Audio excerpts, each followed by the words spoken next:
September 7ರಂದು ರಾಹುಗ್ರಸ್ತ ಚಂದ್ರಗ್ರಹಣ ಭಾರತದಲ್ಲಿ ಸ್ಪಷ್ಟವಾಗಿ ಗೋಚರ. ಧಾರ್ಮಿಕ ಆಚರಣೆಗೆ ಮಹತ್ವ ತಂದ ಚಂದ್ರಗ್ರಹಣ. ಸೆಪ್ಟೆಂಬರ್ 7ರಂದು ರಾಹುಗ್ರಸ್ತ ಚಂದ್ರಗ್ರಹಣ ಸಂಭವಿಸಲಿದೆ. ಈ ಗ್ರಹಣ ಭಾರತಾದ್ಯಂತ ಸ್ಪಷ್ಟವಾಗಿ ಗೋಚರಿಸಲಿದ್ದು ಹೆಚ್ಚು ತೀವ್ರವಾಗಿರಲಿದೆ. ಗ್ರಹಣದ ಪರಿಣಾಮ ರಾಜಕೀಯ ವಿಪ್ಲವಗಳೊಂದಿಗೆ ಪ್ರಾಕೃತಿಕವಾಗಿ ಸಾಕಷ್ಟು ಅವಘಡಗಳು ಸಂಭವಿಸಲಿದೆ. ಗ್ರಹಣ ಯಾವ ರಾಜ್ಯ ಅಥವಾ ರಾಷ್ಟ್ರದಲ್ಲಿ ಗೋಚರಿಸುವುದೋ ಆ ರಾಜ್ಯಕ್ಕೆ ಮಾತ್ರ ಒಳಿತು ಕೆಡುಕುಗಳು ಸೀಮಿತವಾಗಿರುತ್ತವೆ. ಪ್ರಪಂಚದ ಯಾವುದೋ ಮೂಲೆಯಲ್ಲಿ ಗ್ರಹಣ ಸಂಭವಿಸಿದರೆ ಆ ಗ್ರಹಣಕ್ಕೂ ನಮಗೂ ಸಂಬಂಧ ಇರುವುದಿಲ್ಲ. ಆದರೆ ಈ ಬಾರಿ ಸಂಭವಿಸುವ ಚಂದ್ರಗ್ರಹಣವು ಭಾರತದಲ್ಲೇ ಸಂಭವಿಸಲಿದ್ದು ಅತ್ಯಂತ ಪ್ರಭಾವಿ ಮತ್ತು ತೀವ್ರತರವಾಗಲಿದೆ. ಗ್ರಹಣವು ಪ್ರಕೃತಿ ವಿಸ್ಮಯಗಳಲ್ಲಿ ಘಟಿಸುವ ಒಂದು ಕೌತುಕ ವಿಸ್ಮಯ. ವರ್ಷದಲ್ಲಿ ಹಲವು ಬಾರಿ ಗ್ರಹಣಗಳು ಸಂಭವಿಸುತ್ತವೆ.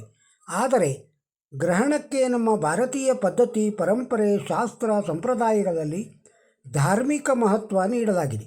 ಅದು ಸ್ಪಷ್ಟವಾಗಿ ಭಾರತಾದ್ಯಂತ ಗೋಚರಿಸುವುದರಿಂದ ಅದರ ಧಾರ್ಮಿಕ ಆಚರಣೆಗೆ ಮಹತ್ವ ಬಂದಿದೆ. ಜಲಕಂಟಕ. ಗ್ರಹಣ ಸಂಭವಿಸುವ ಕೆಲವು ತಿಂಗಳು ಮೊದಲು ಮತ್ತು ಸಂಭವಿಸಿದ ನಂತರ ಕೆಲವು ತಿಂಗಳುಗಳ ಕಾಲ ಗ್ರಹಣದ ಪರಿಣಾಮ ಉಂಟಾಗಲಿದೆ. ಹೀಗಾಗಿ ಈ ಬಾರಿಯ ರಾಷ್ಟ್ರೀಯ ಅಂತಾರಾಷ್ಟ್ರೀಯ ಮಟ್ಟದಲ್ಲಿ ಪ್ರಕೃತಿ ವಿಕೋಪಗಳು ಸಂಭವಿಸುವ ಸಾಧ್ಯತೆ ಇದೆ. ವಿಪರೀತ ಮಳೆ, ಪ್ರವಾಹದಂಥ ಜಲಕಂಟಕಗಳು ಬಾಧಿಸುತ್ತವೆ. ನೀರಿನಿಂದ ಬರಬಹುದಾದ ಸಾಂಕ್ರಾಮಿಕ ರೋಗಗಳು, ಬೆಳೆ ಹಾನಿ, ಕಟ್ಟಡಗಳು ಉರುಳಿ ಬೀಳುವುದು ಇತ್ಯಾದಿ ಸಂಭವಿಸುತ್ತವೆ. ರಾಜ್ಯ ಮತ್ತು ರಾಷ್ಟ್ರಮಟ್ಟದಲ್ಲಿ ರಾಜಕೀಯ ವಿಪ್ಲವಗಳು ಘಟಿಸುತ್ತವೆ. ಭತ್ತದ ಬೆಳೆಗೆ ಹೆಚ್ಚು ಹಾನಿ ಸಂಭವಿಸಲಿದೆ. ಅಡಿಕೆ, ಕಾಫಿ ಮತ್ತಿತರ ವಾಣಿಜ್ಯ ಬೆಳೆಗಾರರಿಗೆ ತೀವ್ರ ನಷ್ಟ ಉಂಟಾಗಲಿದೆ. ಮತ್ತಷ್ಟು ಅಂತಾರಾಷ್ಟ್ರೀಯ ಸಂಘರ್ಷಗಳು, ಯುದ್ಧದ ಭಯವನ್ನು ವಿಶ್ವಾದ್ಯಂತ ಕಾಣಬಹುದು.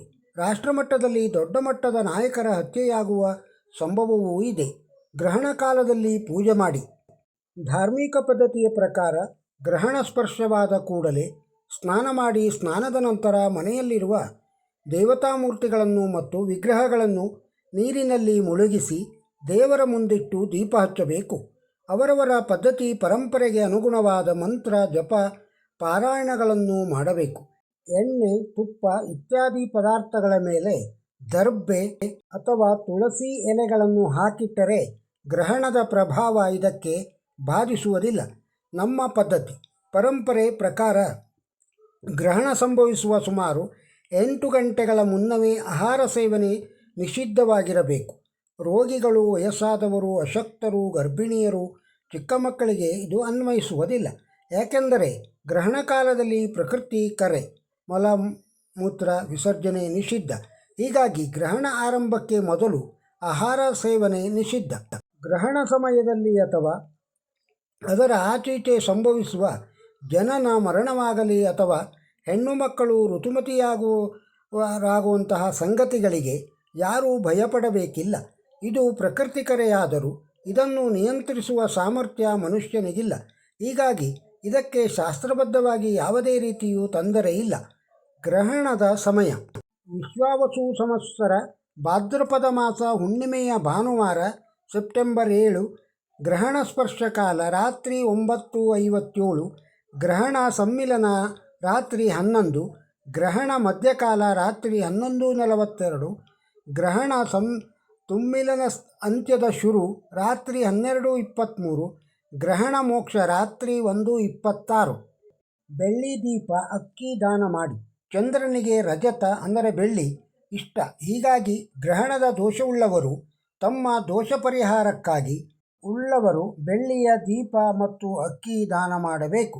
ಇಲ್ಲವೇ ಅವರವರ ಸಾಮರ್ಥ್ಯಕ್ಕೆ ತಕ್ಕಂತೆ ಗ್ರಹಣ ಕಾಲದಲ್ಲಿ ದಾನಗಳನ್ನು ನೀಡಬೇಕು. ಗ್ರಹಣ ಶಾಂತಿಯಲ್ಲಿ ಪಾಲ್ಗೊಳ್ಳುವುದು ಕೂಡ ಶ್ರೇಯಸ್ಕರ. ದೇವಸ್ಥಾನ ಅಥವಾ ಪುರೋಹಿತರನ್ನು ಸಂಪರ್ಕಿಸಿ ಶಾಂತಿ ಮಾಡಿಸಿಕೊಳ್ಳಬೇಕು.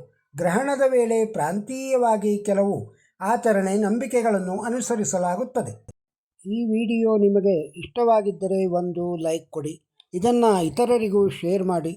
ನಮ್ಮ ಚಾನಲ್ಗೆ ಸಬ್ಸ್ಕ್ರೈಬ್ ಆಗದೇ ಇದ್ದರೆ ಸಬ್ಸ್ಕ್ರೈಬ್ ಆಗಿ.